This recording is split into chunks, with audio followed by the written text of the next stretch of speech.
Good evening, everyone, and thank you all for being here today. Thank you. This meeting is now called to order. As a courtesy to others, please silence all electronic devices during the meeting. Citizens desiring to speak under Hear the Audience should submit a request form to our city clerk to my right prior to the meeting, or as soon as you can, please. Moment of silence is next for the Pledge of Allegiance, led by Commissioner Alvarez.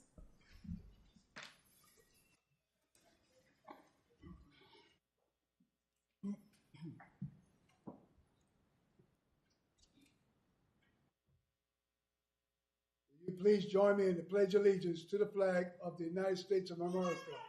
I pledge allegiance to the flag of the United States of America and to the republic for which it stands, one nation, under God, indivisible, with liberty and justice for all. Thank you, Commissioner. We'll move right on to proclamations and special presentations. 3A, swearing in of 4 new Kissimmee Police Department officers. Chief Broadway. Good evening. Good evening, Madam Mayor, Commissioners, City Management. It is our honor and we are excited of swearing in our 4 newest police officers. They are ready to serve and to protect our community. I also just want to take a moment and commend our recruiting division. They have a challenging task, a very competitive task, but they do a great job of recruiting the best candidates to represent this city of Kissimmee, and also represent an honorable and noble profession. So at this time, Assistant Chief McGinley will introduce our 4 newest police officers. Good evening. Good evening. Officer Annalise Melendez. Officer Melendez served the United States Army for 11 and a half years and graduated from the Osceola Technical College Criminal Justice Academy on February 19, 2026. Officer Taylor Espinosa. Officer Espinosa is currently serving United States Army Reserve and has been for 6 years. Officer Espinosa graduated Osceola Technical College Criminal Justice Academy, February 19, 2026. Officer Antonio Miranda. Officer Miranda served in the United States Army for 13 years and with the Melbourne Police Department for 1 year. Officer Miranda joined the Kissimmee Police Department on February 2nd, 2026. Officer William Lewis. Officer Lewis graduated from the Osceola Technical College Criminal Justice Academy on February 19th, 2026. Have your families up.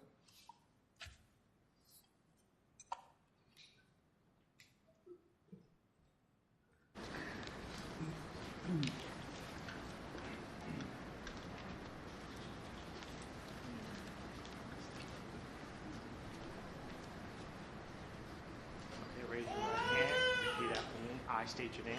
I, William Lewis. I, Antonio Miranda. Taylor Espinosa. I, Annalise Melendez. Do solemnly swear or affirm. Do solemnly swear or affirm. I will support, protect, and defend.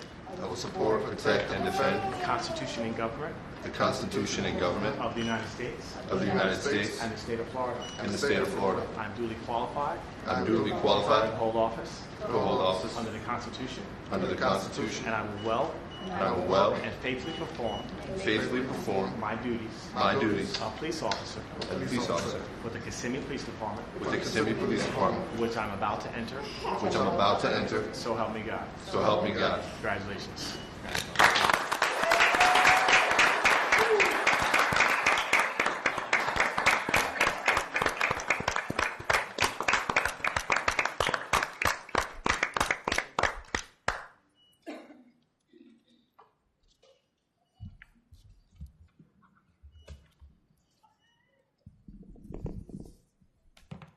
Oh, yeah.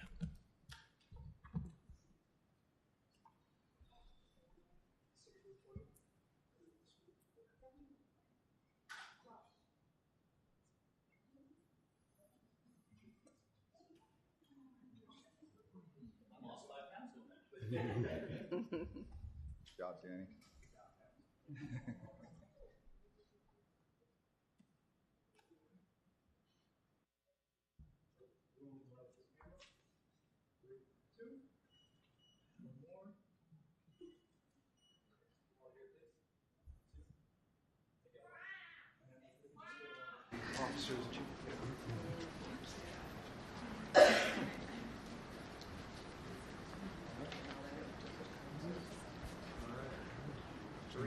two.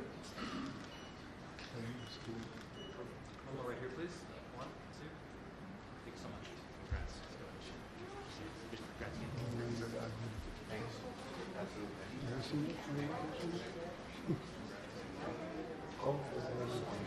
Welcome aboard.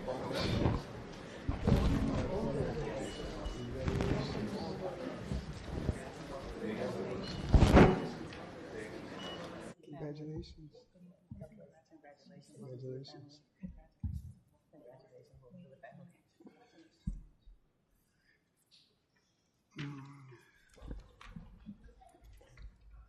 We move right on to 3B, swearing in of 2 new Kissimmee Police Department chaplains. Chief Broadway? Yes, thank you again, Madam Mayor.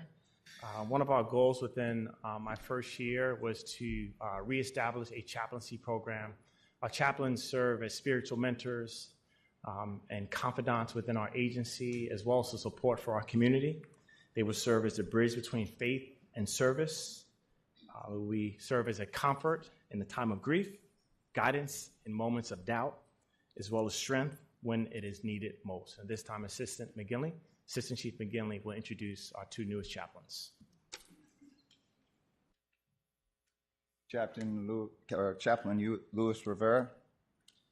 Chaplain Rivera has resided in Florida for 35 years. He served as associate pastor at New Birth, a Place of Hope church. Chaplain Rivera, his wife for 30 years, Maritza, and their daughters, Nadia and Giselle, share a mission and is rooted in service, love, and desire to positively impact the lives of those they serve. Chaplain John Mejia. Chaplain Mejia is married to his wife, Diana, and they are proud parents of a new baby boy, Mavin. Has served as a full-time minister for 10 years and is currently serving as pastor at New Birth Church, a Place of Hope. Chaplain Mejia is passionate about guiding others through both life's challenges and moments of growth. He remains dedicated to making a meaningful impact in his community through faith, leadership, and service.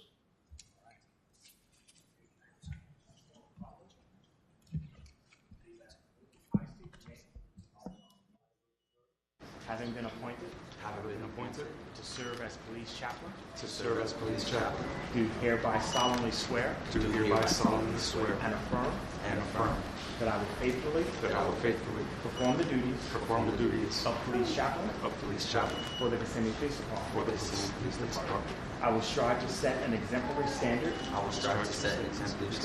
of ethical and moral conduct and will not use my position to proselytize or gain personal advantage. I will provide comfort and spiritual support to all the members of the department and to the citizens of the community to the best of my ability. So help me God.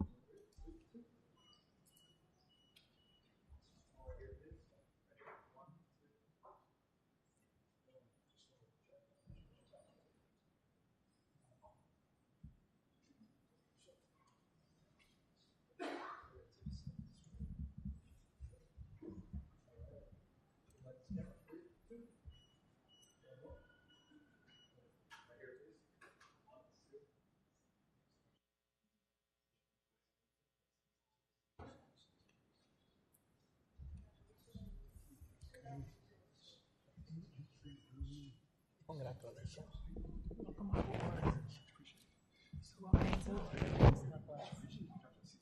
God bless. God bless.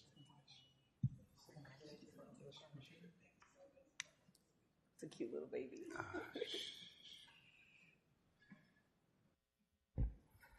Thank you. We're going to move right on to the proclamations. There are 4 proclamations that we will be giving today, one for Arbor Day, one for Fair Housing Month, Water Conservation Month, and Human Trafficking Awareness Day, presented by our Deputy City Manager, Desiree Matthews. Yes. First proclamation is in honor of Arbor Day. If we have Robert Carter here, who is our City Parks and Public Lands Manager. Come on up to receive the proclamation, Robert. Whereas in 1872, the Nebraska Board of Agriculture established a special day to be set aside for the planting of trees, a day of recognition known as Arbor Day and observed throughout the nation and the world. And whereas trees reduce stormwater runoff and flooding, cool neighborhoods, improve air quality, store carbon, conserve energy, enhance property values, provide wildlife habitat, and make our streets, parks, and public spaces more inviting, thereby improving the quality of life and safety for all of our residents. And whereas Kissimmee's tree canopy coverage is not distributed equally, and data from heat vulnerability and tree equity metrics show the neighborhoods with lower canopy tree cover face higher urban heat, greater public health risk, and fewer opportunities to enjoy the benefits of nature. And whereas it is the goal of the City of Kissimmee to increase and maintain healthy, safe, and resilient tree canopy that is fairly and equitably distributed across the entire city, ensuring that every resident, regardless of background or location, has access to the life-enhancing values of trees. And whereas trees, wherever they are planted, are a source of joy, renewal, strength, neighborhood identity, support local businesses and tourism, and contribute to the long-term value and viability of Kissimmee as a thriving, welcoming, and beautiful city for current and future generations. And therefore, we, the City of Kissimmee Commission, do hereby proclaim Friday, April 24th, 2026 to be Arbor Day and encourage all residents, community groups, schools, and businesses to participate in Arbor Day activities, to plant and properly care for trees, to support efforts that expand tree canopy equitably, and to join the city in stewardship healthy urban forest and improving quality of life, advances in environmental health, and strengthening the prosperity and resiliency of our community. In witness, thereby it is signed today, April 7th, 2026.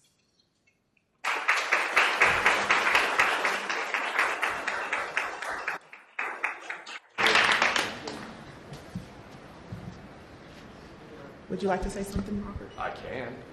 Sure. I will. Here, I'll say something. I greatly appreciate Madam Mayor, Commission, city leadership, department leadership in recognizing Arbor Day, supporting our urban forests. Trees are amazing.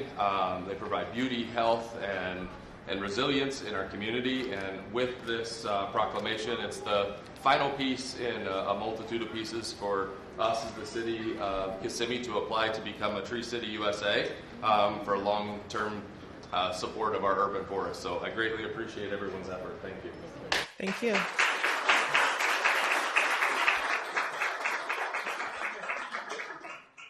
The next proclamation is in honor of Fair Housing Month. Do we have Teresa O'Doherty with the Osceola Realtors here? Whereas the right to safe, decent, and affordable housing is fundamental to the health, stability, and prosperity of individuals, families, and communities, and whereas April marks the anniversary of the passage of the Fair Housing Act of 1968, landmark legislation that prohibits discrimination in the sale, rental, and financing of housing based on race, color, sex, religion, disability, familial status, and national origin. And whereas fair housing protections promote equal opportunity, expand access to housing, and help to ensure all residents can live in communities free from discrimination and barriers to opportunity. And whereas diverse and inclusive neighborhoods strengthen our local economy, enhance educational and employment opportunities, and contribute to the overall quality of life for our residents. And whereas local governments, housing providers, lenders, nonprofit organizations, and realtors play a vital role in enhancing and advancing fair housing education, outreach, and enforcement within our community. And whereas Osceola Realtors are committed to upholding the fairness and principles of the Fair Housing Act through professional standards, advocacy, and ongoing education that promotes equal housing opportunities for all. And whereas Fair Housing Month provides an opportunity to reaffirm our commitment to equal housing opportunity and to encourage all residents to learn about their rights and responsibilities under fair housing laws. And now, therefore, we, the City Commission of the City of Kissimmee, do hereby proclaim April as Fair Housing Month and encourage all residents, businesses, and community organizations to promote fair housing practices, encourage, celebrate diversity, and work together to ensure equal housing opportunities for all. Thank you.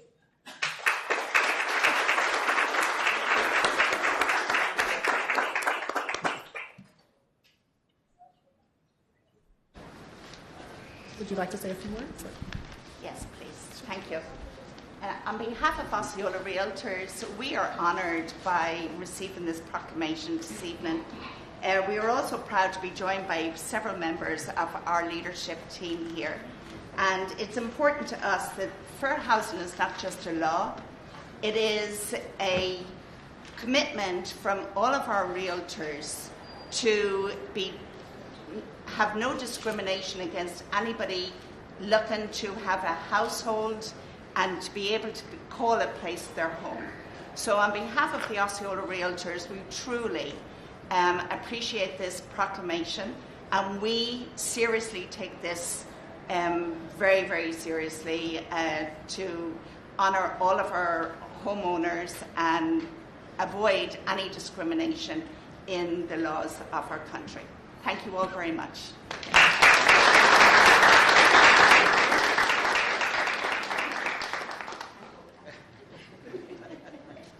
Thank you.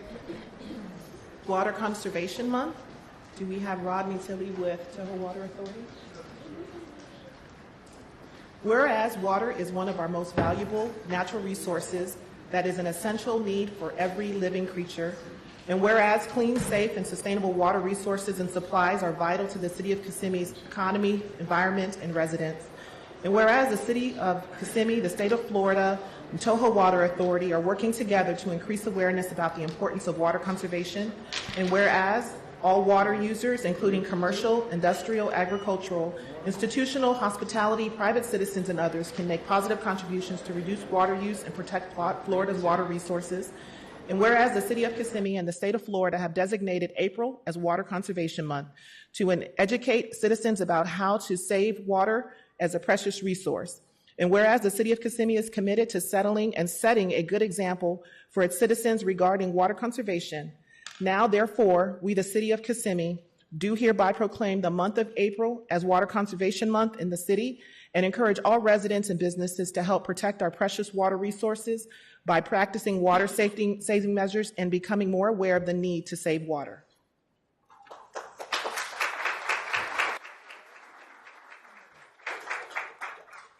Good evening, everyone. I'd just like to say that we appreciate the City of Kissimmee adopting April as Water Conservation Month. And as you go through this month, think about saving even maybe a tiny drop of water. Maybe you have a spigot outside that has that tiny leak. Keep this in mind as we work together to promote a more sustainable future for our kids as well as our kids' kids. Thank you.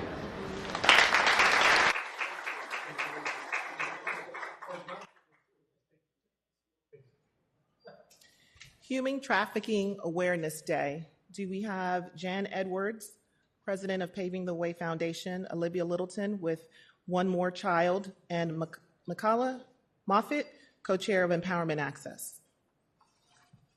Whereas human trafficking is a pervasive and tragic violation of human rights that affects individuals of all ages, backgrounds, and communities, including here in Osceola County and the City of Kissimmee. And whereas combating human trafficking requires a coordinated community response, including law enforcement, service providers, nonprofit organizations, healthcare professionals, educators, and engaged community members working together to prevent exploitation and support survivors. And whereas organizations such as the Central Florida Human Trafficking Task Force, Empowerment Access Foundation, United Abolitionists, a Name My Voice, Flight Center, One More Child, Haba Law Firm, Paving the Way Foundation, Veterans Affairs, and numerous community partners demonstrate the strong regional commitment to preventing trafficking, raising awareness, and providing services to survivors. And whereas the City of Kissimmee, in partnership with Osceola County, local law enforcement agencies, and community-based organizations, plays a vital role in supporting collaborative strategies to identify victims, hold traffickers accountable, and ensure survivors have access to trauma-informed services and long-term care support. And whereas the City of Kissimmee remains committed to strengthening cross-agency collaboration, increasing public awareness, and supporting survivor-centered services as essential steps towards preventing exploitation and preventing vulnerable individuals in our community. And thereby, we can therefore combat human trafficking and its crucial consequences by creating a freer and more just world for everyone, ensuring our community is safe and that every child and family has the protection, dignity, and opportunity to live free from exploitation. Now, therefore, we, the City of Kissimmee, for the City Commission, do hereby claim April 7th as Human Trafficking Awareness Day in the City of Kissimmee.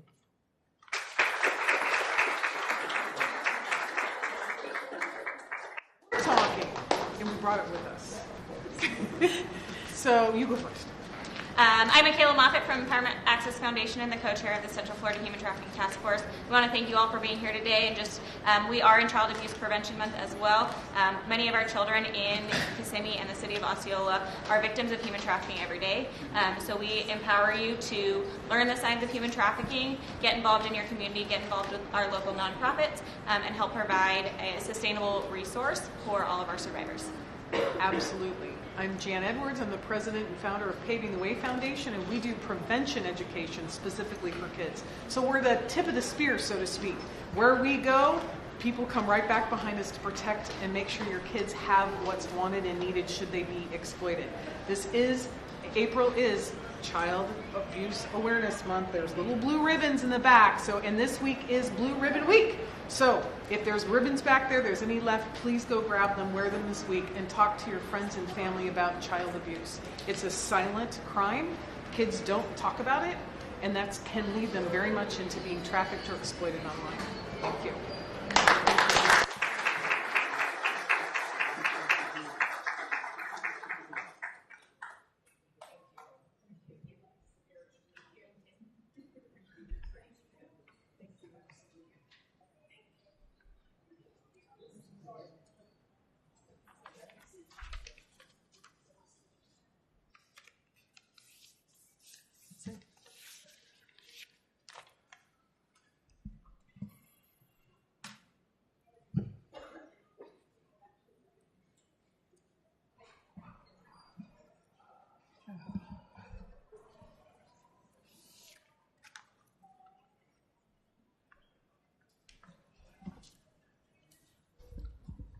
Thank you all. We'll move right on to 3G, Employee of the Month for April. Deputy City Manager.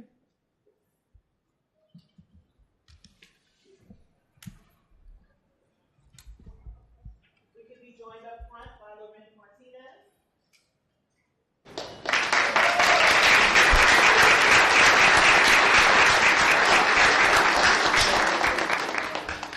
It's my pleasure to recognize Lorendi with our Public Works and Engineering Department. This is such an honor to see someone who has not been with us that long. She's been with the city for a little less than 2 years and has already received this amazing recognition. I think that tells a lot about your perseverance, the way that you work with our departments, the amount of resourcefulness that she shares, and the fact that she provides a lot of leadership to her peers. Some of the things that were mentioned in her recommendation were related to making her, actually serving as a true reflection of respect, trust, and appreciation, and she's earned that from her colleagues across the organization. She is also someone who works aside and along you to get work done, and she is so deserving of the highest honor an employee can receive. So again, congratulations for receiving this award, and as Mike likes to mention, this is not an award that is given by the City Commission or by leadership. It is something that is recommended by your peers. And so there's no greater honor than to be recognized among those you work by every single day. So again, congratulations.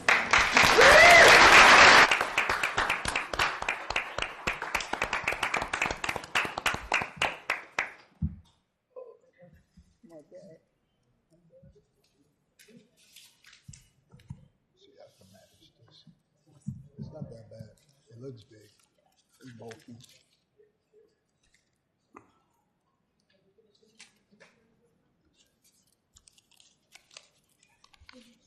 Congratulations.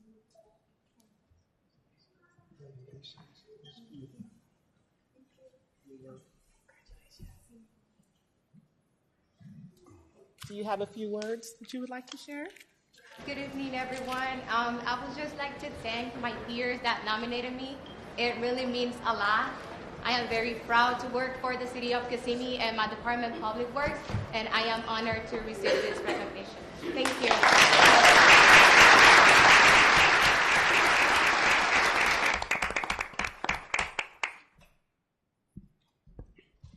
Thank you. We'll move right on to public hearings, first and second readings. 4A, First reading, proposed ordinance 26-10, Land Development Code Text Amendment, Section 1453, Special Requirements Plan, and Section 14-5-6, Site Standards. Madam Clerk. An ordinance amending the Code of the City of Kissimmee, Florida, Code of Ordinance Titles, amending Section 14-5-3 and 14-5-6, Tables 5 through 1, to include provisions for finance, insurance, and real estate offices, adding a map section to 14-5-6, figures 5 through 25, repealing all ordinances in conflict herewith, and providing an effective date. Good evening, everyone. Ashley Cornelson with the Planning Division. So the quickest part of this would be the amendment to 5-25. Basically, what's going on here is there's a map labeling the primary and secondary streets within the form-based code area. The top half of that map was erroneously left out during the last set of amendments, so we're just asking to add that back, the easiest part. So the second request... Having difficulty hearing you, sorry. Do I need to redo, or am I good to go on? Do you want me to restate? If you could, please. Of course, of course. Ashley Cornelson with the Planning Division. So the first portion of this amendment, the kind of easier one to move forward with, is we are... Okay, thank you so much. Amending map figure 5-25. This is the primary and secondary streets map that's located within the form-based code area. Basically, the top half of the map was erroneously left out when the last set of amendments were done. So we're just asking that that top half of the map be brought back in. The second portion of this amendment is to add finance, insurance, and real estate offices as allowable uses on the ground floor of units facing Broadway and some side streets within downtown. Just a little bit of history about why this standard was put in place at all. In 1998, a stakeholder committee was established to review the Downtown Community Redevelopment Area, or CRA, design manual, as well as the master plan against city goals and the B1 zoning district. That was the regulating zoning district at the time. That has been since replaced by transect zones. So they reviewed all the standards, and it found that the broad width of uses that were allowed within that district did not promote what the city's goal was at the time, which was active retail and restaurant uses. Typically, offices they don't have that active human-scaled engagement and pedestrian-scaled engagement that the city was looking for. So in 1999, the B1 zoning district standards were amended to remove all office allowable on the ground floor of units facing Broadway. They were allowed on some side streets and also for units that didn't specifically front Broadway and on second floor units. This goal to have pedestrian scale development was further developed via the approval of the Connect Kissimmee project and the single laning of Broadway, and it was expanded in 2020 with the adoption of the form-based code, where not only along Broadway were there restrictions for office, but on some of the side streets, and those are located within the special requirements map that is in your backup. I would like to note that the Chamber did submit a letter against these requirements and recommended that perhaps only office would be allowed where office currently exists. I would like to mention that that would not require any code change. That's allowed via our nonconformity clauses, so no amendment would be necessary. Now, in late December of 2025, the City Commission did direct staff to make this amendment, and that is why we are here today. So staff is recommending approval. And I would also like to note that the Planning Advisory Board did review this. They made an action to approve, but that did fail. Thank you. Thank you for your explanation. This is a public hearing. Do any members of the public wish to speak? I don't have anyone signed up under this particular item, so we'll allow for discussion. Commissioners, do you have anything you'd like to discuss on this? Well, according to the downtown area, I was looking forward to see more retail space used up besides, real estate, realtors. We had a focus on getting like Publix, a store, bodega, something of that nature. I think we need to focus on that as well. And so much for this new ordinance being changed. So that's my take on it. Thank you, Commissioner. Any other commissioners wish to speak on this? Commissioner Martinez? Yes, Madam Mayor. So for this particular item, I am hoping that the commission reconsiders the position of making any changes to the downtown. Since we're working so hard on our downtown streetscapes to bring people, I've never seen anyone sit down and drink a latte in front of a real estate office or an insurance. So I just think it doesn't kind of fall in place, and the businesses as they are to stay in that form of direction rather than changing the plan that we have right now. Because we have a vision, we have a goal, and we have the Chamber of Commerce sending a letter. I did not get to see the letter from the Chamber of Commerce. I just heard from, sorry, I forgot your Ashley. And I did get to hear the PAB board. So I hope and I wish this board would take into consideration leaving this as is and not making any changes to this ordinance. Thank you. Commissioner Ortiz, do you have any comments on this? Yes, I support you with that change because I do believe real estate, insurance, that's a big tool for the community where people always have a lot of things to do, like bring business to the city. I like the idea to change it. Thank you. Vice Mayor Edie, any comments? Okay. Well, I'll tell you where I stand with this.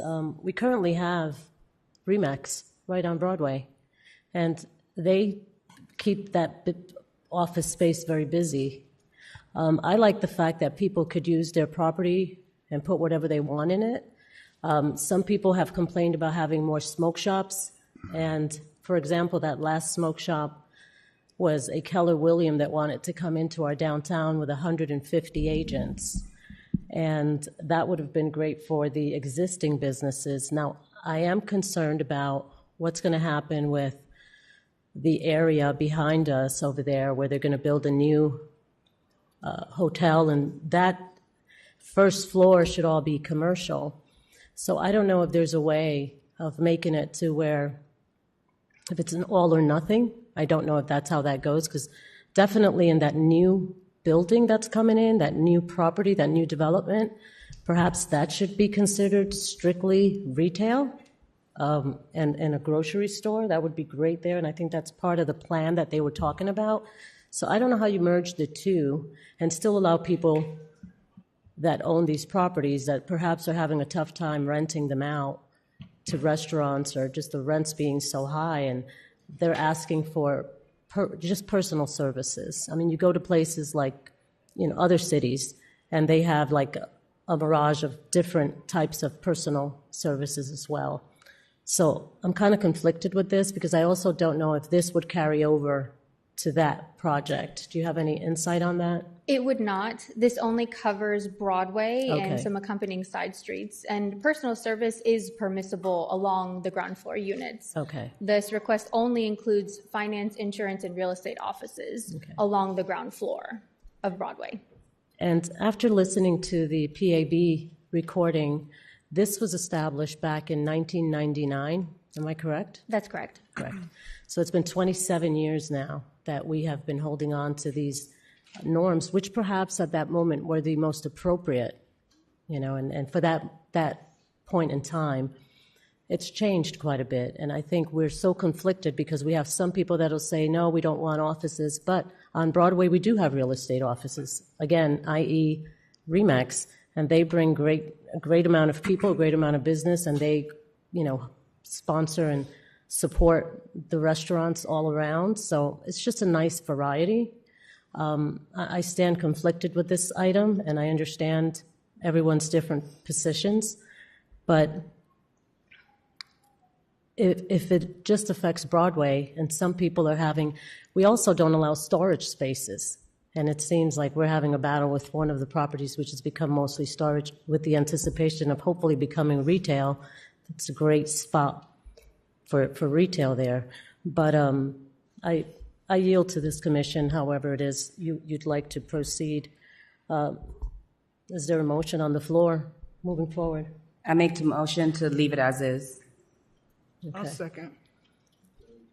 Okay, so there's a motion on the floor by Commissioner Martinez, second by Vice Mayor Edie. All in favor? Aye. Nay. So we have 3 ayes and 2 nays. I'm a nay. Come back. Thank you, appreciate it. Come back. Appreciate it. Thank you. Ain't going to wait. So motion carries at this point. Move right on. 4B, this item is being pulled, re-advertised, and continued to another date for hearing. We'll still read it. First reading, proposed ordinance number 26-11, Land Development Code Text Amendments, Section 14.3.16, level of review required, and Section 14.3.29, conditional uses. This ordinance will be brought back. Is there a specific date, or just whenever you tell us? Okay, thank you. So we'll move right on. First reading, proposed ordinance 26-12, criteria for commercial vehicles in residential districts. Madam Clerk? An ordinance amending the code of the City of Kissimmee, Florida, Code of Ordinance Titles, updating criteria for commercial vehicles in residential districts, Chapter 42-67, adding heavy commercial vehicles, Chapter 42-68, adding gross vehicle weight rating, and Chapter 42 through 69, adding gross vehicle weight rating, repealing all ordinances in conflict herewith, and providing an effective date. Craig Holland, Development Services Director. Good evening. This proposed ordinance would make some changes to 3 chapters of the current Code of Ordinance for the City of Kissimmee, dealing with commercial vehicles in residential districts. Basically, it would change the definition being used from gross vehicle weight, which is the weight of the vehicle at any given time, to gross vehicle weight rating, which is the weight of the vehicle loaded with fuel and passengers and a driver. This will make it easier for property owners to determine if the vehicle is commercial or not. Also, it would make it easier for code enforcement to determine, because it's very hard to look at a vehicle and determine the weight at any given time. The gross vehicle weight rating can be looked up very easily, and it can be determined that it's over 8,000 pounds for ungaraged vehicle and 10,000 pounds for a garage vehicle. I do have some pictures. These are all commercial vehicles under the proposed ordinance would not be allowed. I believe the one in the lower left probably would not be allowed even under the current ordinance. That's a fairly heavy vehicle. But box trucks, tow trucks, things like that, the boom truck. There is a current exemption for 2 different things. The first one is if the resident is, say, a tradesman, plumber, electrician, and has a pickup or a van that they use, and they were able to park a single vehicle like that at the home, and they would take it to work back and forth. And then any tow truck that's on our current list for towing for KPD is also exempt if it's located in the city. Because this is not part of the Land Development Code, it did not go to the Planning Advisory Board. So this is the first hearing. Staff does recommend approval for the changes. Okay. Thank you for that explanation. This is a public hearing. I do have someone that is signed up to speak on this, and then we'll go into discussion. Mr. Fernando Holmes.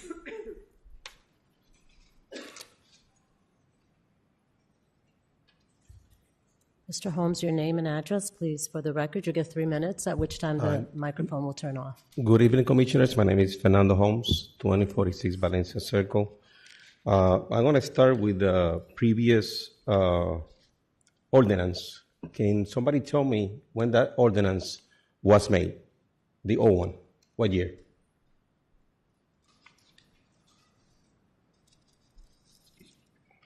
The previous ordinance. Oh, okay. It was in the 90s. I don't have the exact date, but it's approximately 30 years old, the current ordinance as it stands. So that's what I want to make the comparison on this situation. So I have a commercial vehicle which is under 8,000 pounds, which is on code on this ordinance, the one that we have right now. I came here to code enforcement, tried to talk to the officer, wasn't available. I talked to the supervisor, Mark, he came out with a little attitude that I'm on violation. And I said, no, you're wrong. Because my truck is not over 10,000 pounds, which I use my vehicle for my business. I also transport equipment and part of my hobbies that I use. The new ordinance, they included here, the only thing they included, after how many, 30 years? 30 years, they included that now they want to use the vehicle weight gross rating. They want to use that now. Why? Only one reason. So I can be on violation. That's the only reason. Based on that, I took my truck and I went directly and weighed. I paid $30 to weigh my truck. We should have the evidence over here.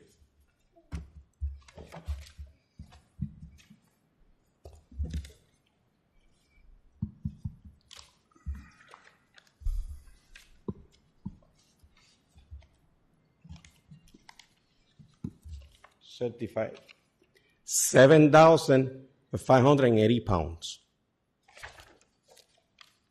I came here to talk to Mike. Mike is very busy. He put me with the attorney and with, what is your name again? Austin Blake, to meet with me so I can discuss this case because I have violations. We met in the office with him and the attorney. I show him the proof. Said, no, you're not in violation. Not only that. Fernando, it's 3 minutes are up. But I know you want to finish.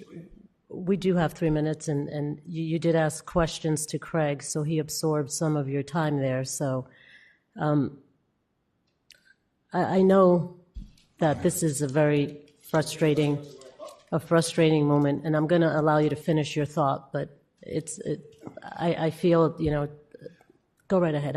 We want to hear you. Let me finish my story. It's going to be less than 2 minutes. Go right ahead. So not only that, I requested to the attorney and him to notify code enforcement people. So remove the violations. And I expected an email, so I know I'm in compliance. Never received the email. Then 2 months after that, I received another violation.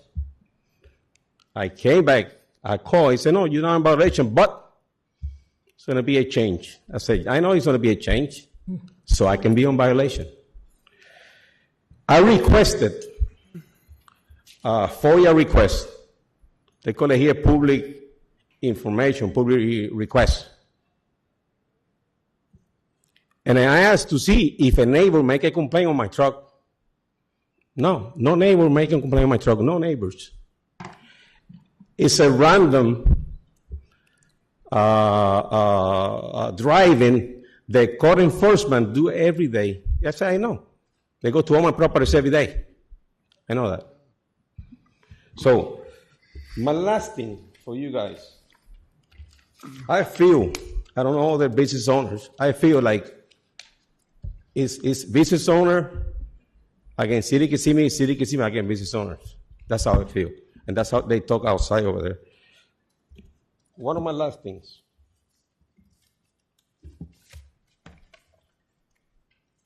I requested the FOIA request, public information. They want me to pay almost $1,600 to receive information. I check on the government website for the FOIA request. They cannot charge more than $25. Where is the transparency on this government? If we have to pay $1,400, many people cannot pay that.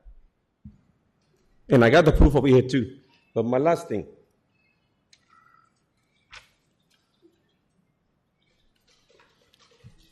You, the commissioners, that you were elected by us, by the people.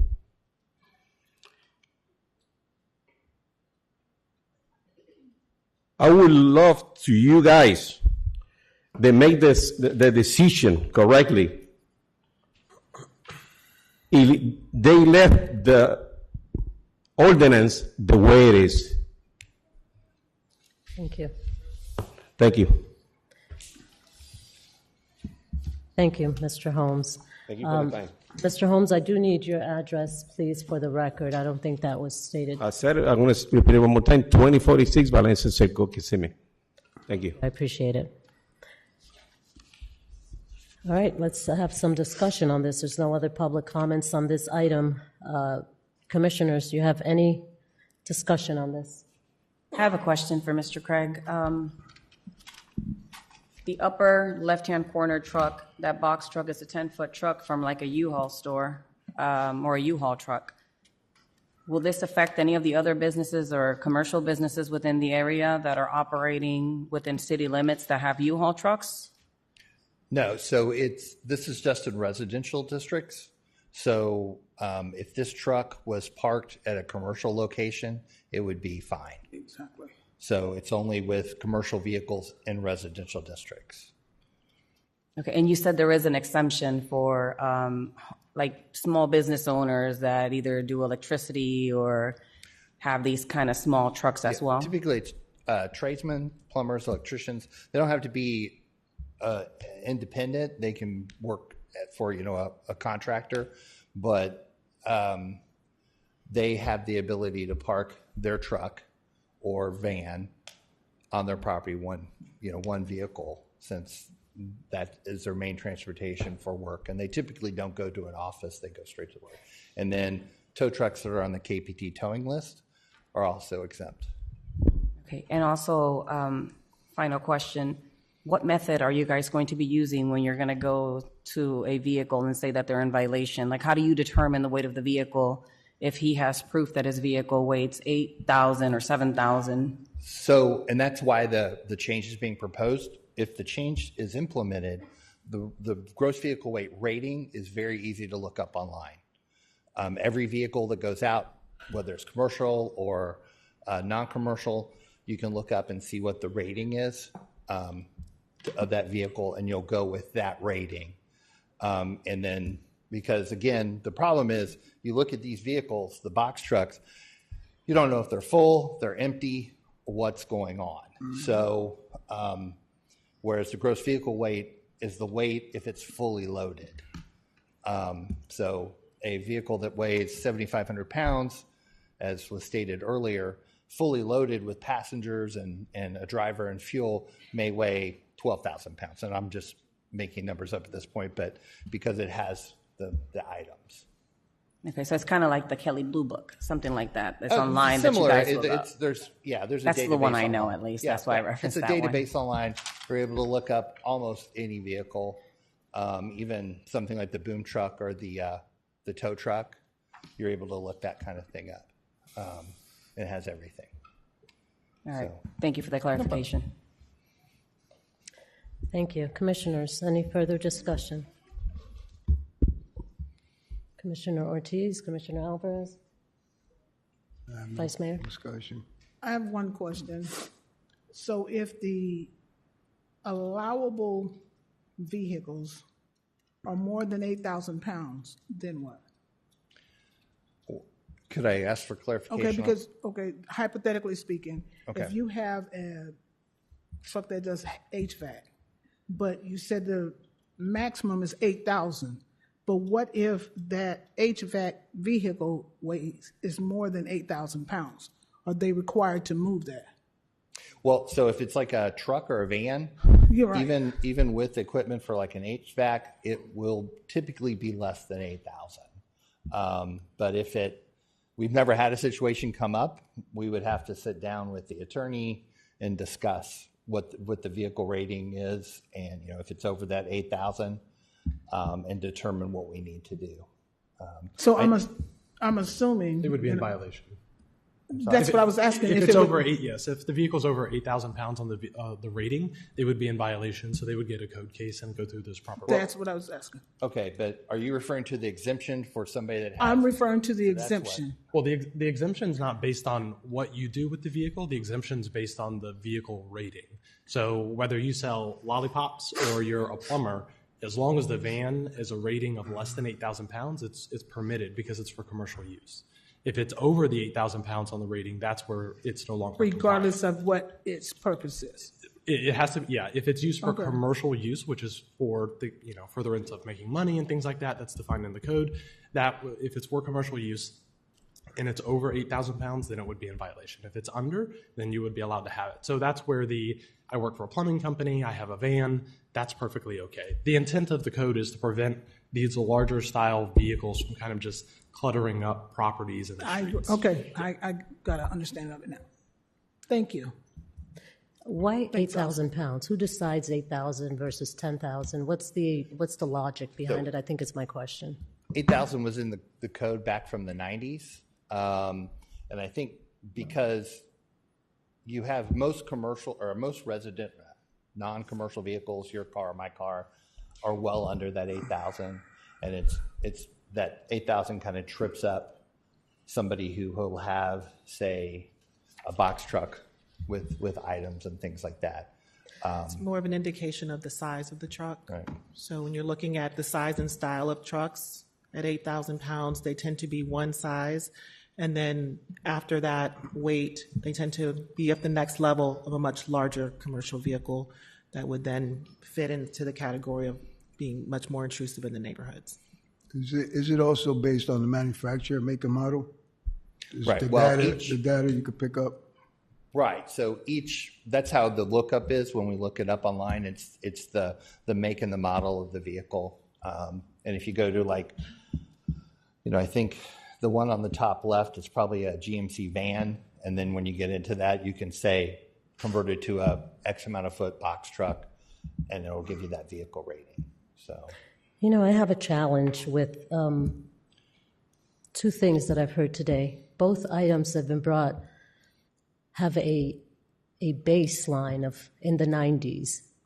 And I think this sets a good segue for us to, as a commission, perhaps discuss updating codes. And I think I did discuss that with our city attorney. I think this is a great opportunity to update many codes because we keep basing things in the 90s and things have changed.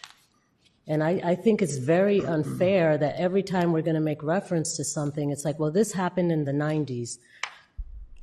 I have to tell you, it's 2026. And for me to keep, every time I hear something that'll say, back in 1998, 1999, it's 2026. I get it. In the 90s, people didn't have as many home-based businesses. People didn't run their real estate companies out of their homes.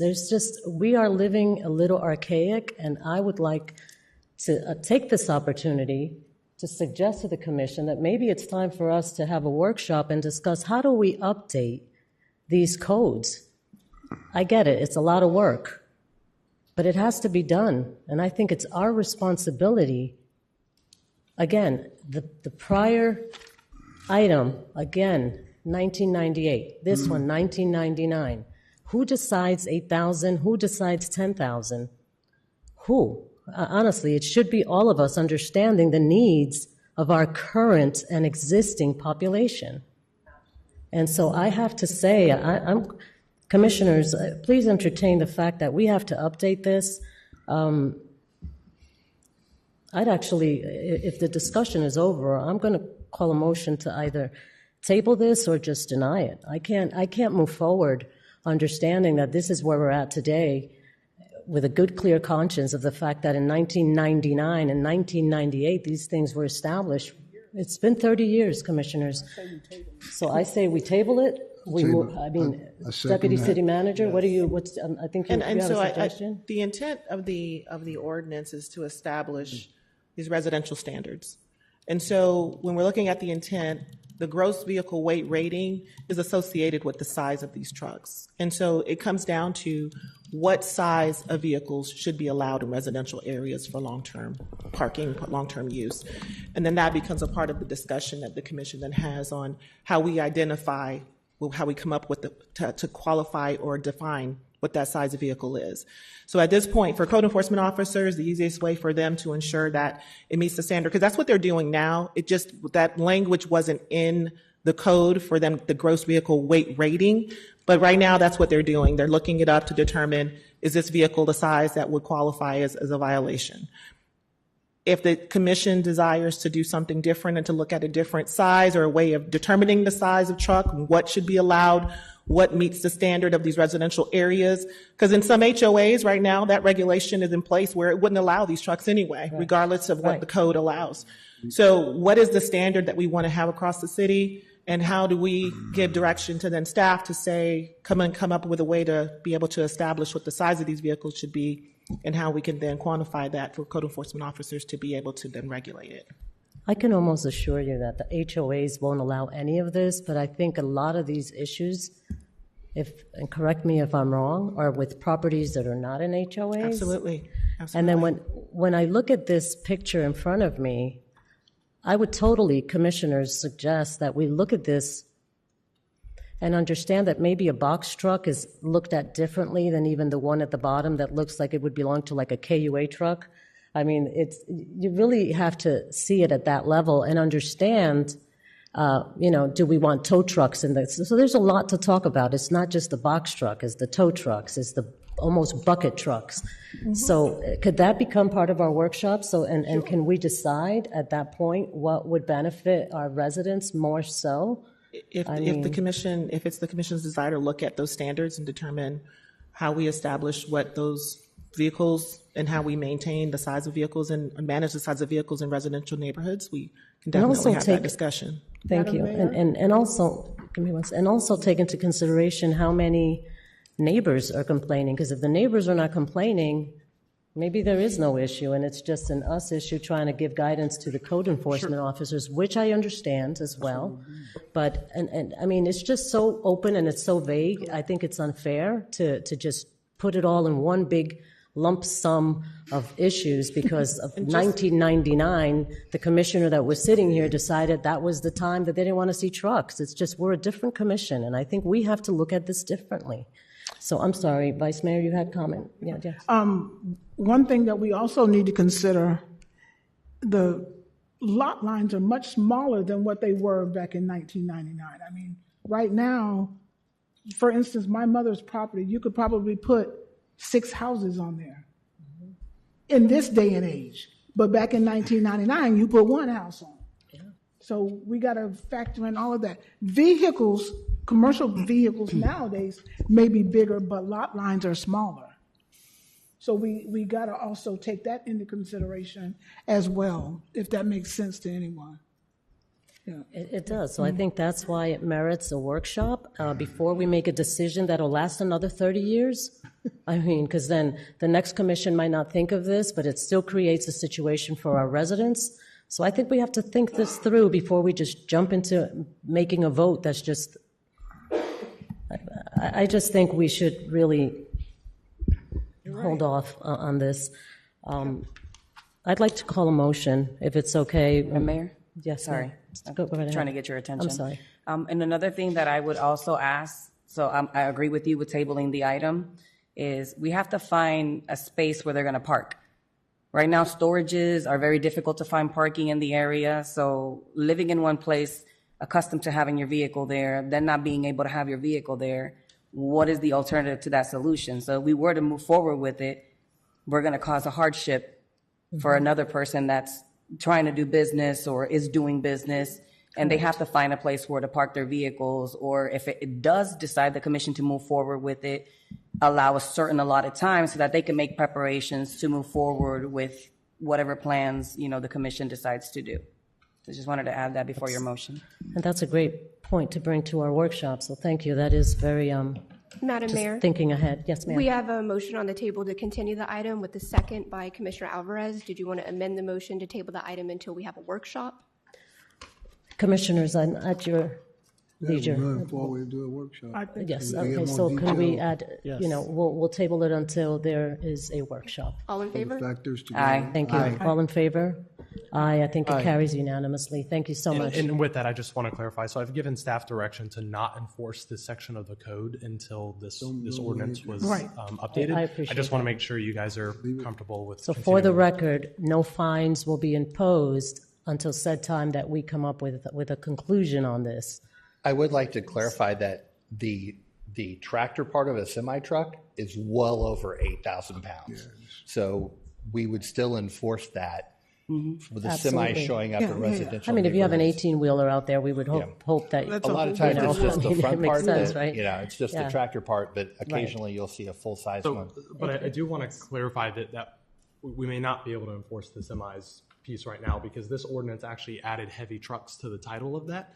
So the current code is silent on that, which means if we do get a complaint, there's a tractor trailer at the front end of that in front of someone's house, that's not currently enforceable based on what was just passed tonight. So I just want to make sure that's clear if you get any complaints. It'll be short-lived, but we certainly feel that, we'll have to deal with that until we can actually make sense of the whole thing for everyone else. So I appreciate it. Thank you, Craig. I appreciate your time. So are we good to move on? Are you clear with that? Thank you so much. I appreciate it. Thank you, Commissioners. 4D, first reading, proposed ordinance 26-13, amending the firefighter retirement plan. Madam Clerk. An ordinance of the City of Kissimmee, Florida, amending Chapter 30 Personnel, Article 3 Employee Retirement, Division 3 Firefighters Retirement Plan of the Code of Ordinances of the City of Kissimmee, amending Section 30-167 Deferred Retirement Option Plan, providing for codification, providing for severability of provisions, repealing all ordinances in conflict herewith, and providing an effective date. Thank you. Mayor, this item is a proposed amendment of ordinance 26-13, updating the firefighters retirement plan to align the drop provision with the terms of the approved collective bargaining agreement from the IAFF, effective October 1st, 2024 through September 30th, 2027. The amendment clarifies that eligible members may enter the deferred retirement option program upon qualifying for normal retirement benefits and establishes an updated participation period of up to 96 months. So the plan actuary confirmed that the amendment has no actuarial impact at the cost of the retirement plan and has already been approved in the firefighters collective agreement. So at this point, this is just an alignment with state requirements and ensuring that our code complies with it. Thank you for that explanation. This is a public hearing. I don't have anyone signed up to make a comment on this. If there's anyone in the audience, sir, please. Your name and address for the record? No? Okay.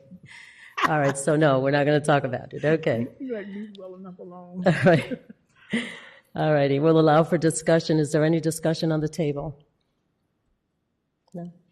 No. Thank you. Is there a motion? Motion to approve. Second. All right, we have a motion by Vice Mayor Edie, second by Commissioner Martinez. All in favor? Aye. Aye, unanimously. All good. Thank you. All right, we move on to public hearings. Annual Fire Service Assessment Resolution. Yes, item 5A is a resolution that adopts the FY 2026-27 annual fire service assessment to fund a portion of the city's fire protection readiness and essential fire services. The total assessed cost of $6.3 million is less than 25% of the providing equitable method of the share of services for the for the fire department annual budget. The resolution also confirms the required public notices, hearing, and assessment role procedures, ensures transparency and legal compliance with the adoption of the collection of the assessment, and the final evidentiary report is in front of you this evening for the record. That was prepared by Dr. Owen Beisch of GIA and has been provided to you. Mark Lawson, our special counsel, is also here this evening, and as a result of moving forward with this assessment, staff recommends approval. Thank you. Public hearing. Do any members of the public wish to speak on this item? I don't have any discussion, any comment cards? Now you do. Okay, come right on up. Your name and address for the record. You do get 3 minutes. It will be turned off at that time. Thank you. Hello, guys. My name is Gene Charles. I'm a firefighter for the city of Kissimmee. My address, live in Orlando, of course. Just come up here to kind of give some gratitude. A little bit about me.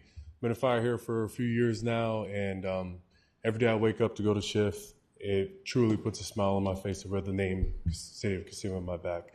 I am truly grateful for the leadership we have in our fire department that sets the example for us, starting with Chief Falls, our Deputy Chief, Chief Donovan, and Chief Leone. They really set the standard for us when we go to give our best to our citizens for 24 hours. And it starts with them. It starts with our battalion chief, especially mine, Chief Dodd. And I just wanted to give them some appreciation. Also, I just wanted to give appreciation to our commissioners and our city manager, assistant city manager, fire support, Mayor Espinoza, and Assistant Mayor Edie, and all the commissioners. I want to say thank you, truly from the bottom of my heart. I know you guys made a difference in my career, in my future, and it truly does not go unnoticed. And most importantly, to all the citizens, we do it for you guys. I took an oath to lay my life down for any single person in this room and any person in this city, and I would not hesitate at all. And every man and woman in the Kissimmee Fire Department lives that same oath. So I just want to give the biggest thank you to you guys for all your support and for supporting us and allowing us to do what we love. So I just want to give a big thank you to everybody on behalf of the Kissimmee Fire Department. Thank you.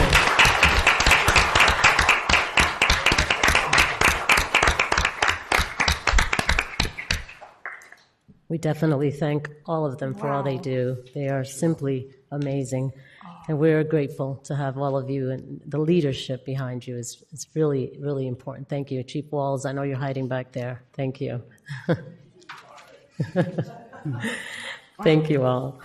That's our only discussion for this item. Commissioners, anything you'd like to add? No? Let me, just before we go, that statement, you're willing to lay your life down. That's huge. That's powerful. Mm-hmm. Chief, you got one hell of a crew. You are one blessed man. He really is. Wow. That brought me to tears. Wow. And hearing that emotional moment, is there a motion to approve the annual fire service assessment resolution? Motion second. Motion by Vice Mayor Edie, second by Commissioner Martinez. All in favor? Aye. Aye. Excellent. Aye. Motion carries unanimously. Thank you all. We're going to move right on to hear the audience. We have several cards today, so let's get started with Lucy Miranda on behalf of Angel Two Brothers Steakhouse.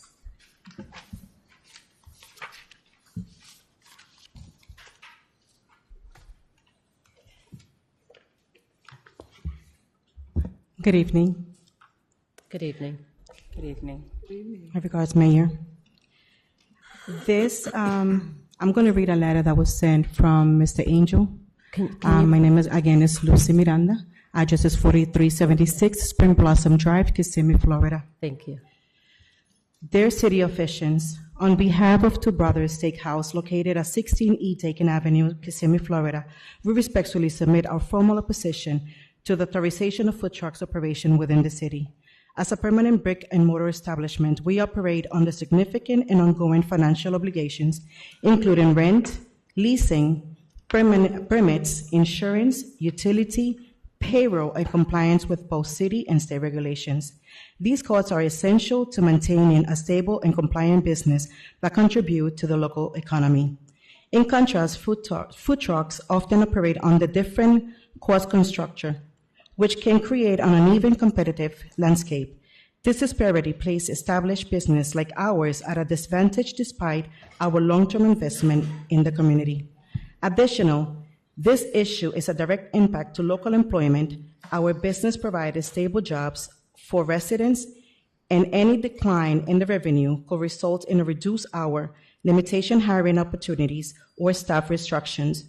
We are committed to supporting our workforce and the local economy, and we believe this matter deserves careful consideration. We respectfully request that the city consider this authorization or implement strict regulations to ensure fair competition and protect established local business. Thank you for your time. Thank you for your comment. Appreciate it. My pleasure. Move on to Ms. Diana. Oh, just walked in. Perfect timing. Diana Marrero Pinto, your name and address, please, for the record. 3 minutes. Diana Marrero Pinto, 1815 Hastings Drive, Kissimmee. Commission, good evening. As many of you know, Kissimmee Main Street's fall event, Boo on Broadway, draws 8,000 people to the downtown. And as a result, restaurants have record sales. Children trick-or-treat safely. And everyone in attendance enjoys live music, food specials, and many activities for free. In 2019, Kissimmee Main Street decided to create an event for the community and businesses that would bring the best parts of Boo into the spring season. At our first Hop on Downtown, without advertising, 200 people attended. The next year, due to COVID, we had a virtual event. The following year, we grew. I lost my place. The following year, we grew to add music, vendors, and activities. So prior to the event ending, we were instructed by the City of Kissimmee Parks and Rec Department, Diana, next year, we're going to have to close the roads. And close the roads we did. We added stages with live music, pivoted and increased features for faith-based community. And in 5 short years, since we launched HOP, we have a steady attendance growth from 200 to nearly 4,000 this year. In addition, approximately 750 kids hunted for eggs at the City of Kissimmee's Easter egg hunt portion of the event, and approximately 300 families took pictures with the Easter Bunny. Moreover, there was a special section for children on the spectrum. 3 live music stages, including the Spring Swing Youth Jazz Stage, the Exodus Local Talent Show, and Joyful Noise Experience. And just for fun, we added one more DJ. All this with nearly 120 vendors. The event videos that have since been released have over 2 million views collectively. That's our city being seen globally. But if you weren't there, let me share with you the best part for me, for other believers in this room, and for those that were there Saturday. It was the prayers that united this city. The young adults with hands raised and tears flowing, freely worshiping. And it was watching Hop on Downtown transform to hope for downtown. Because that's what it became. It became a shout to heaven, directly aimed at destroying the negativity and division that we see and hear too much of.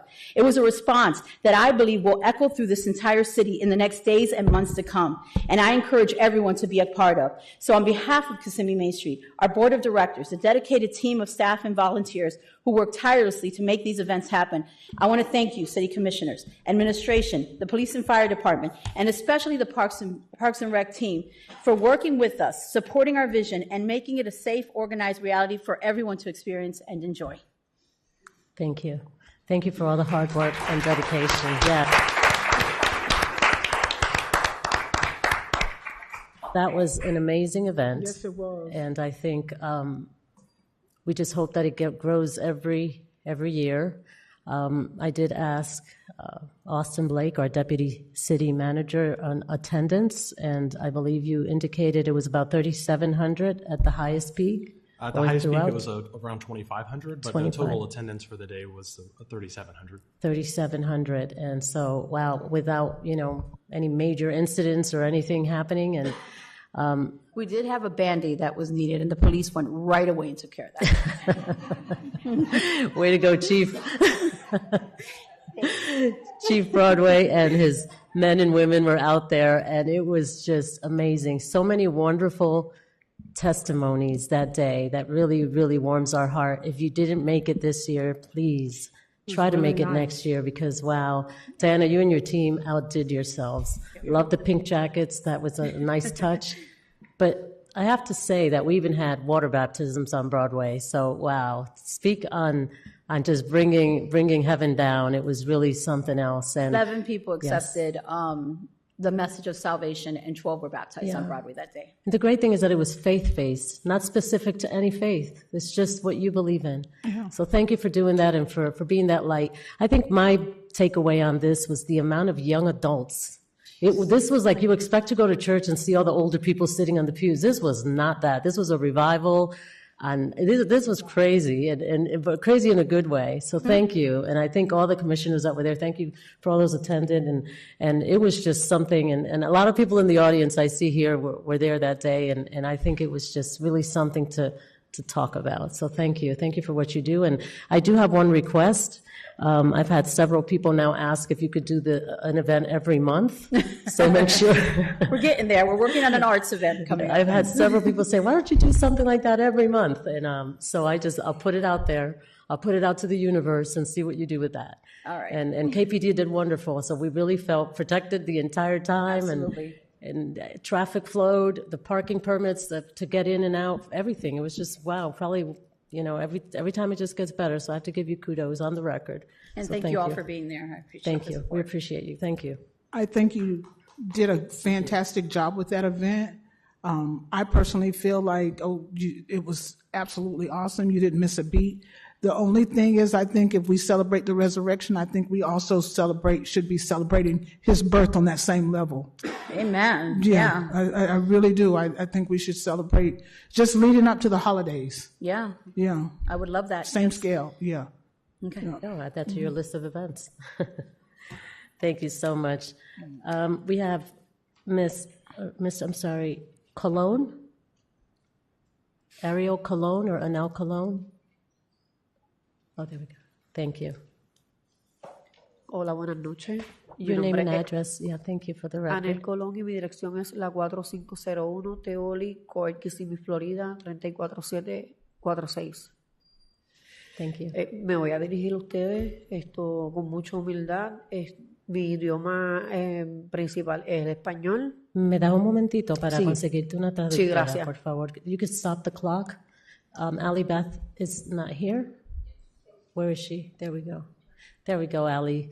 If you don't mind translating, which is what we usually try to do, le damos 3 minutos para que nuestra asistente aquí, de nuestro departamento aquí, le pueda traducir. Tiene 3 minutos, el cual usted puede hablar y ella traduce para... So I just said she gets 3 minutes and we'll have an assistance for her with our translator. Thank you. Gracias, señora alcalde.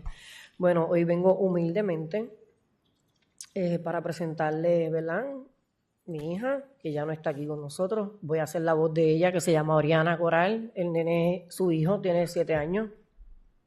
So I'm humbly presenting myself here and also introducing my daughter, who cannot be here today, but she's here in my shirt.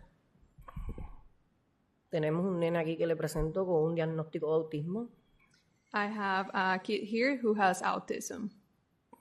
Quisiera hablarle porque sé que la alta incidencia en los accidentes de tráfico aquí en la Florida y en todo a nivel Estados Unidos, el estado de la Florida es el primero en accidentes fatales. And I want to bring awareness to car accidents and fatal car accidents here in Central Florida and Florida in general.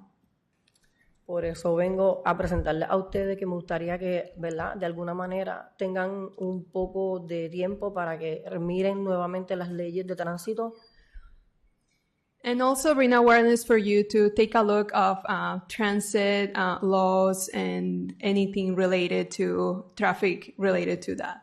Ya que veo que en lo que he podido buscar, las incidencias de, ¿verdad?, accidentes fatales se incrementa a un 70%, ya que los conductores no utilizan un casco de motora porque no lo exige el Estado.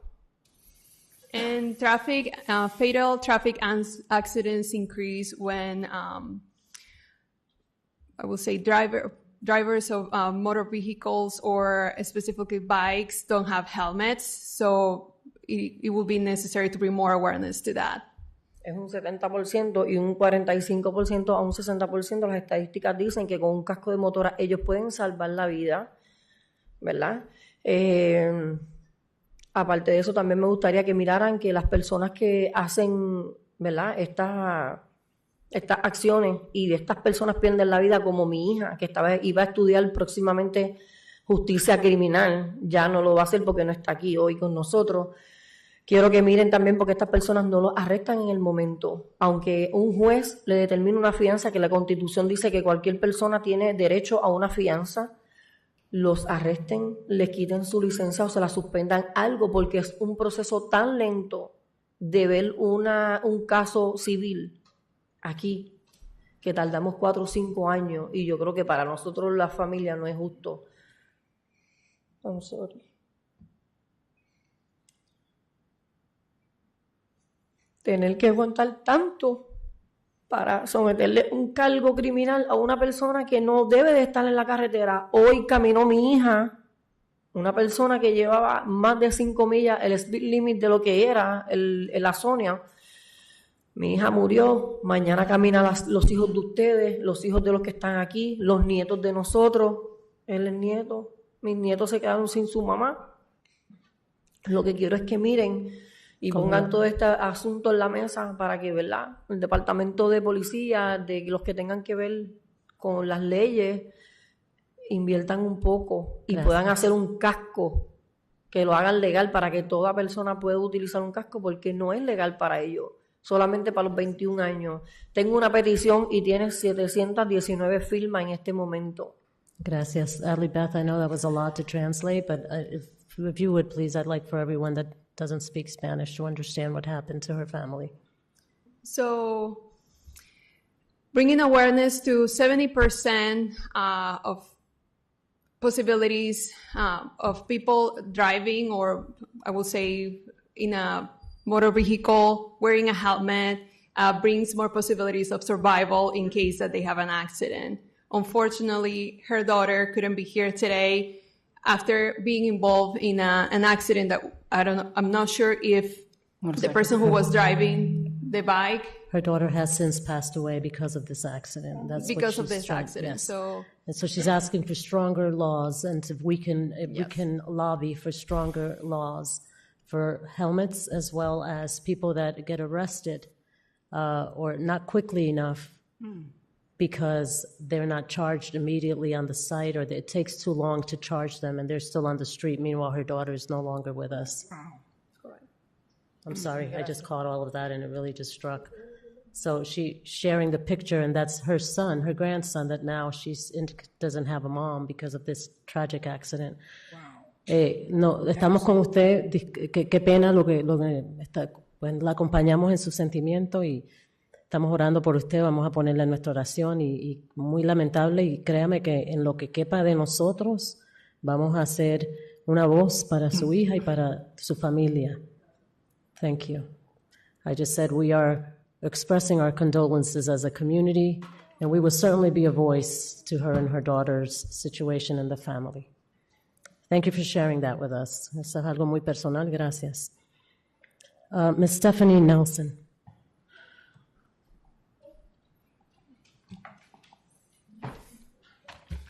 Good evening. Good evening.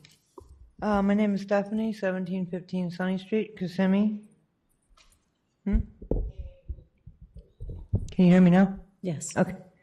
My name is Stephanie, and I stand here today in support of the concerns that have already been raised regarding abuse of power in the city.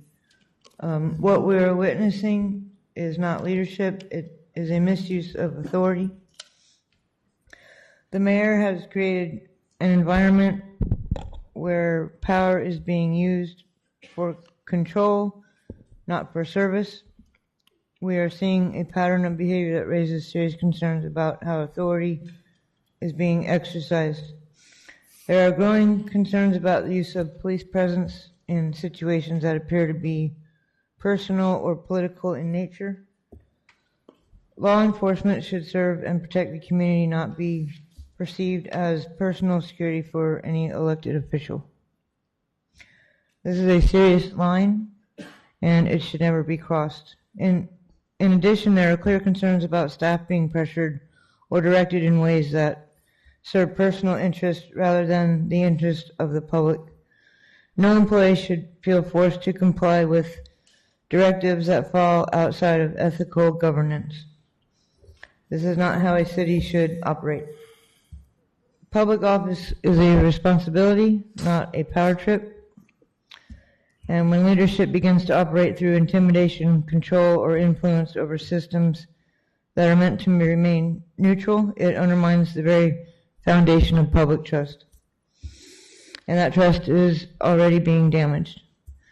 This is not about one decision or one incident. This is about a pattern that reflects abuse of authority. On behalf of residents of Kissimmee, I am asking this commission to take these concerns seriously and act accordingly. Accountability is not optional, it is required. And to the mayor, I will say, just directly, you should consider resigning before further action is taken. Because this is no longer just a concern, it is a matter of integrity, and the people of the city deserve leadership they can trust. Kissimmee deserves better. Thank you. Thank you, Ms. Nielsen. Appreciate your comments. Ms. Lillian Evans, you're next.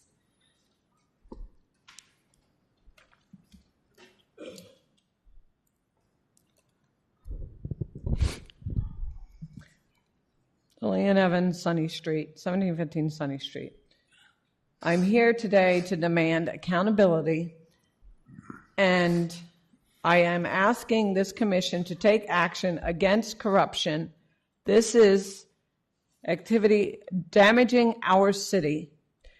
In just 1 year, this administration has taken the Kissimmee backwards, and reputation is suffering. Trust is broken. The leadership has replaced with self-interest. The mayor, Jackie, has abused her position. The Boost 2.0, which was supposed to be help struggling small businesses become a tool for a personal and political gain instead of fairness. We saw favoritism benefiting her associates, including her political advisor, Jeremy Fetzer. This is not a speculation. These are patterns.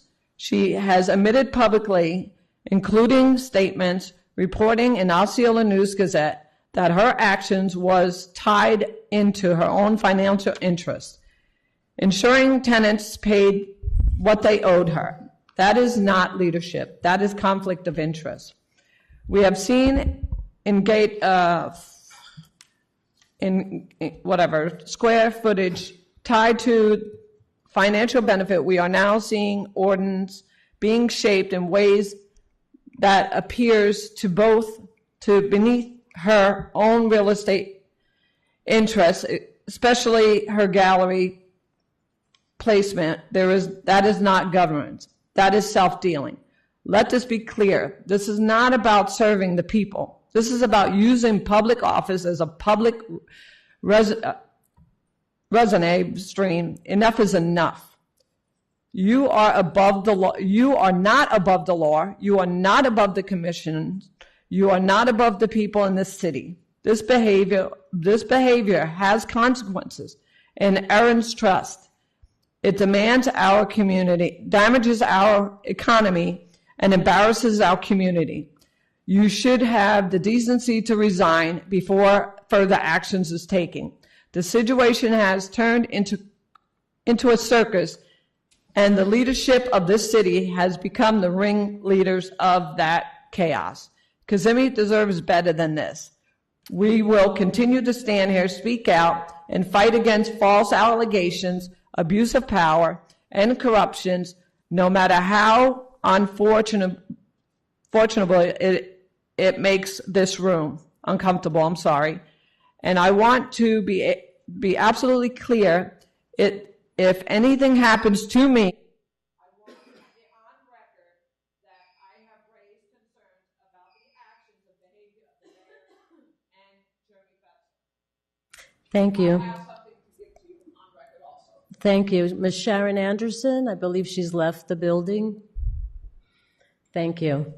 We'll move right on to Ms. Danishka Oppenheimer-Collazo.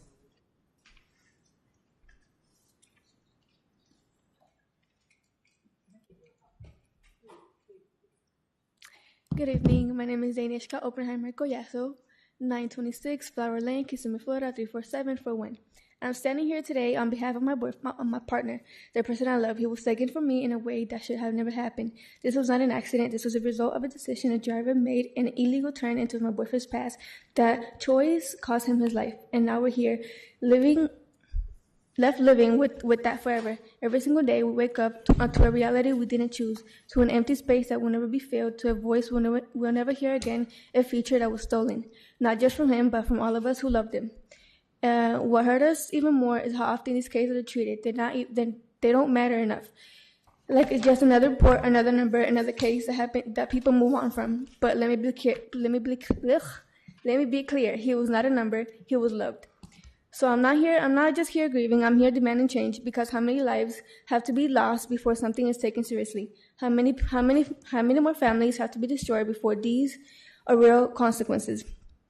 We need stronger laws, we need accountability, we need a system that actually protects lives instead of excusing negligences. Because of what happened to my loved one, we can't happen to anyone. I refuse to let his life be reduced to a lesson no one learns from. We're here, we're hurting, and we're demanding to be heard. Not tomorrow, not eventually, but now. And I am here with Oriana family. This accident joined us together because of this. We need stronger laws. Thank you. Thank you for sharing your very personal moment with us. Thank you, and know you're in our prayers as you journey through this. Thank you. We do have our next speaker was Ms. Nelly Hernandez. Ms. Nelly, your name and address for the record, please. 3 minutes, at which time the microphone will turn off.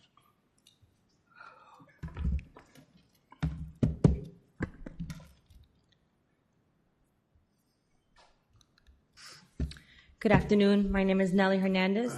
My address is 111 East Monument Avenue, Kissimmee, Florida, 34741. I just want to give you guys feedback on my experience with trying to get the BTR with Kissimmee, and I'm hopeful that my experience may cause a movement for improvement and expediting processes. So I'm giving you just base timeline of when I started and how the process went. On February 9th, 2026 is when I initially started my application. I did move in late January, early February, so I started that as soon as I could. On 2/11, Ms. Elba Bonilla, which she responded with that I needed a 911 address after I submitted all my information through the portal. We went back and forth on the email because I didn't understand why we needed a 911 address for a building that was already existing. But in the transcourse of our conversation, I just ended up calling her because I needed education. And so she was very kind and very patient with me. Like, I can't explain how simple she explained it to me, and I appreciated that. So as soon as I spoke with her, I was able to fill out the information. But my delay is that I submitted it on 3/10 because I am a business owner and I have stuff that I'm also doing. So on 3/10, I did submit it. I submitted to the 911 department. They turned over immediately, and we were able to submit it. On 3/3, which was, I received a denial from Ms. Kayla Smith and from Elizabeth Richer. And on 3/19, I responded to both. My denial, when I responded to Elizabeth, she wanted to know my map of where my offices would be. And in the communication of a lot of things happening, I think we missed, and she was able to find it, and we were able to fix it within 24 hours. However, Ms. Kayla Smith didn't reply to me. So I understand we're busy, so I don't want to always be harassing or bothering someone. So on 3/25, I follow up with Ms. Kayla Smith, no answer. On 4/2, I reached out to Ms. Bonilla again to see if maybe she can reach out to Ms. Kayla Smith to please look at her email. And she kindly responded to me that I should call or write an email. But she was limited in her abilities, and I appreciate Ms. Bonilla for helping me out. So in that transcourse of trying to see how we can move this along, me and my colleague spoke on how we can grab the attention of leadership in this situation. So on 4/5, on the evening of 4/5, which was Sunday of this week, I sent an email asking for a response to Kayla Smith, the city manager, and the mayor.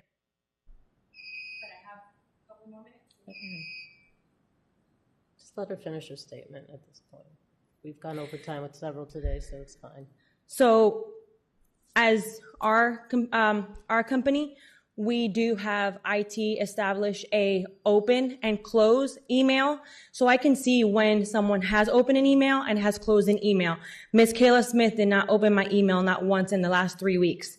So when we sent it out to the mayor and sent it out to the city of manager, she responded that Monday at 7:18 in the morning, which is pretty early for office hours, but that caused the response. So I followed up. She responded back to me that I hadn't submitted my information. When I responded back to her, I explained to her that that information was submitted in the initial portion of the submission in the portal and was also answered on 3/19. But she hadn't opened that email in order for her to see that that information was already answered. So therefore, on 4/6, I received an email from Ms. Smith about that, and then I also received an email with Craig. After that, Craig got involved and pretty much took over from then. I never heard back from Kayla, but Ms. Smith never responded, and Mr. Craig Holland was able to expedite the process and look at my BTR and see that I did submit all my information all at once at the initial point. So there was no need for my denial in the second point in any form. But I do appreciate Ms. Bonilla and I do appreciate Ms. Elizabeth for responding so quickly and efficiently. However, this could have been done within a week or two, maybe 3 weeks all together, because I understand that I'm not the only business here. But I just wanted to share my feedback of how it went so that you guys could adjust the process and maybe expedite the responses. Thank you so much. I appreciate it. Thank you. All right, we are done with our hear the audience portion of this evening. We'll move right on to the consent agenda. Is there a motion to approve the agenda? Motion to approve. Sorry, motion to approve? Second. Motion by Commissioner Martinez, second by Vice Mayor Edie. All in favor? Aye. Aye. Motion carries unanimously. We'll move right on to 8 discussion items. 8A, requests of travel funding. Deputy City Manager. This was, Madam Mayor, a request that I had submitted. I think Desiree's going to. I'm sorry. Yeah, so I'm we so have. Yeah. sorry. No, it's fine. We'll let. That's fine. Item 8A is a request for Commissioner Angela Edie to travel to the Florida Black Caucus Conference in April in Tampa. She's requesting the commission review the cost associated with that travel, and we'll be making her request this evening. Thank you. We all have discussion on it now, Vice Mayor. Sure. No worries. Sorry. It's okay. I had given this much consideration. I did have an interest in it because it's a great educational opportunity, not only for me, but any of the commissioners up here. But after the last commission meeting where it was stated that we needed to push back or reserve our travel expenses, I'm going to rescind my request to attend the convention at this time, maybe at a later time, but right now, this is not priority. This is not priority, so I want to rescind it right now. All right. Second. So I don't know that we need a vote. Is it just direction on this?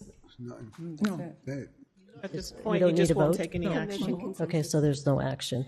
Okay, well, thank you. And I do have a question on that. With all the DEI new law that's gone into effect, this is not affected by that. When does that, can you give me some insight on that? Because I know there's a lot. That's correct. This is just a caucus that's a part of the Florida Municipal Association with Florida League of Cities. It's allowed, basically it's open to any municipal elected official or staff who wants to attend.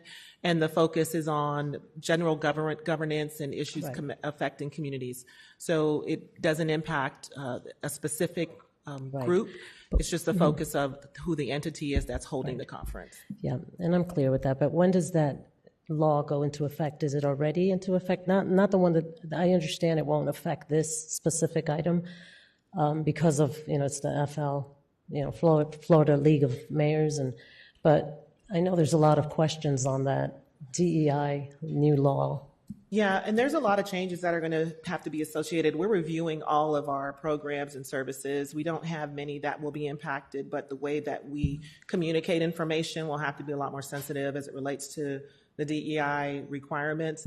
And so we can definitely get information out to the commission that specifies exactly when this starts, how it impacts any programs that we currently have in place, if it impacts any of them, and ensure that when we're looking at our funding and how we relate it, it's all available to you based on what those impacts will be moving forward. Great. I've had several nonprofits reach out to see if they can join in and partner with the city on different situations. So I'd be interested in knowing about that. And absolutely, just the fact that this was a specific caucus made me think of that. So I'm just concerned about that moving forward. So thank you.